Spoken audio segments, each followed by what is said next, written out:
It's the last week before Las Vegas. Things are getting heated and WrestleMania is all set. Now they've officially announced the card. We know exactly what's going to happen Saturday and Sunday.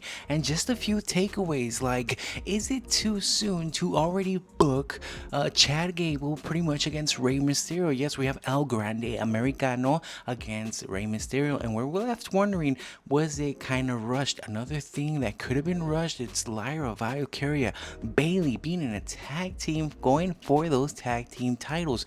Could it not be that Lyra Valkyria could have defended her intercontinental title there? Now we also have other feuds that actually make sense. What's going to happen with Randy Orton? Is he really not going to have a WrestleMania showing, or will he face off against Solo Sikoa? It's something that we did see intentions on. We know they're building up the storyline with Jacob Fatu against LA Knight, but what does that mean? Now that everything is set for WrestleMania, it's not gonna get calm. It's actually gonna get crazier. We have to pay attention closely to what's gonna happen next Raw and on the final SmackDown before WrestleMania. Why?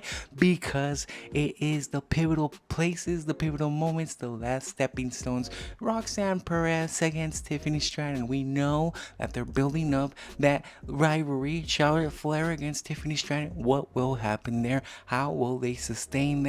And who do you think will win? Thanks for watching Ringside Rips. My name's Andres, and leave a comment down below. What's your match that you're watching on WrestleMania? I know my special one, definitely not to hate, but it's gonna be John Cena against Cody Rhodes. Why? I want to know what's gonna happen with The Rock, what's gonna happen with Travis Scott, what does this mean, and everything else. How are they gonna continue? How is John Cena gonna be healed? But so much more and so much left.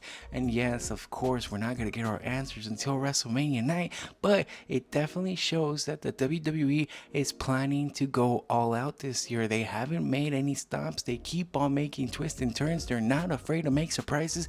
And just like the triple threat we have for the women's between Rhea Ripley, Io Sky, and Bianca Belair, most of these things are feeling like they're falling from the sky out of nowhere. Just a few weeks ago, it felt like Gunther was going to dominate that Jey Uso match. We were all talking about Jey Uso, feeling bad about him being pushed out. He's not in the main event anymore. He's not going to win the title. Now they did the thing with the family members, the blood, the Young More Yi. He's a serious Jey Uso, and now we do feel the tension. And those are the things that the WWE needs to continue to do. That SmackDown Tag Team Division, the Street Profits, DIY, Motorhead City Club, and everything else. We know the Yes Boys have to have a contingency. Are they going to do a fatal four-way? What are they planning? Are they not even going to include those tag team titles? On the other side, it was announced the New Day against the War Raiders, and there we have it. It's already some tag team titles on the scene. We're gonna left wondering what could be happening. But it's not just about the WWE titles. No, it's about the rivalries that they're making in place. AJ Styles against Logan Paul. We're gonna have to see what happens with Randy Orton. Naomi against Jada Cargill. These are only some of the great examples that the WWE is taking because they are planning out these rivalries, and that's what I mean. They have only 1 week left to make any subtle changes to give Randy Orton a match to figure out what's going to happen. Is the injury with Kevin Owens real? What will happen with the final boss? Will he pop up? And all these other things. Yes, title matches are definitely something of a key element. There might not be that many title changes coming WrestleMania, but these rivalries are what are being at most. WWE will not be afraid to take a stand, to make a change, to make sure that they can develop any storyline that they are willing to create. And so far, we have been to the edge of our seats. Yes, it might have been slow burners such as the rushed feeling of El Grande Americano against Rey Mysterio, but stipulations such as a mask versus mask, seeing Dominic Mysterio pretty much come back in, seeing a way that Chad Gable can be relevant. This is just the implementations for what they will be building off towards next year. And we all know that the Raw after WrestleMania is one of the biggest Raws of all time. So it's not just WrestleMania weekend, it's the planning of a new season. It's the coming of a new age. It's the new season that will be developed now. And this is the new age. This is all going to be on Netflix. Netflix. This is all gonna be outside the USA network, and that's gonna be something that the WWE will have to figure out how they will continue to progress, how they will continue to do. So far, they have done a great job. They've been building up these things. Yes, Damian Priest versus Drew McIntyre has been up and down. It's been from intense to low intensity to up intensity again, and the results might not differ because both the wrestlers definitely deserve great expectations, great shout outs for everything they've done. But at the point we're saying, what exactly will they continue to do? Yes, both WWE superstars should be the champion. We can say that pretty much about everybody else right now. The Secret, Hervis getting their tag team shot, being able to probably be in contingency in a while we have Chelsea Green, of course, demonstrating that shield that she is not a strong character without her backup, without the possibility of being there. But Lyra Valkyria and Bayley able to pick up that win after that gauntlet match and showing the capabilities that they have. Yes, they keep pushing Lyra Valkyria onto us. She's already Intercontinental Champion.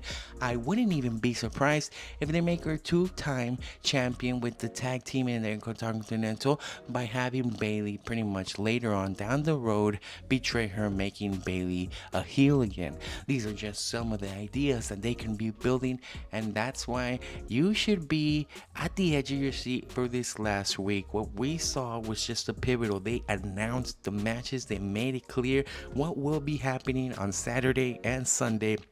Now it's time to see how these storylines plan out. Just like we saw, WrestleMania 40 was full of surprises. Don't be excited, don't be here nervous, because it's gonna happen. It's gonna be one thing that leads to another where you're gonna get swerved, and it's all gonna be to the matter of fact that that's what the WWE has been planning. Triple H is notorious for saying, yes, you'll never expect what I'm trying to do, and that's exactly what they're doing at this moment. We have the Street Profits looking for that tag team championship match.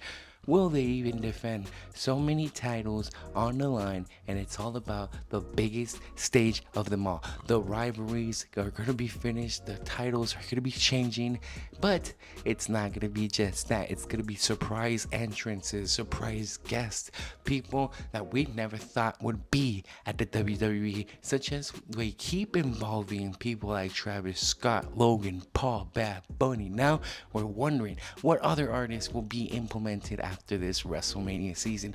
What other surprises are going to be coming? And that was just to show the WWE keeps on growing. They are not afraid to do. They have the Evolve, the Talent ID. They keep on expanding all over TV from Monday to Friday. From everything we see, they are here and we see them clear. We are here to understand WrestleMania is a pivotal moment, and these storylines are all fresh. What's the best storyline so far?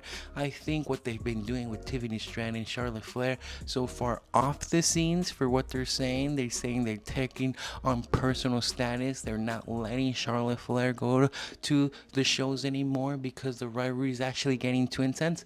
This is the type of thing we need. We need to blur the lines between real and fiction, between just a shoot and an actual promo, and we need to understand that's why WrestleMania has to be crazy. Thank you for watching.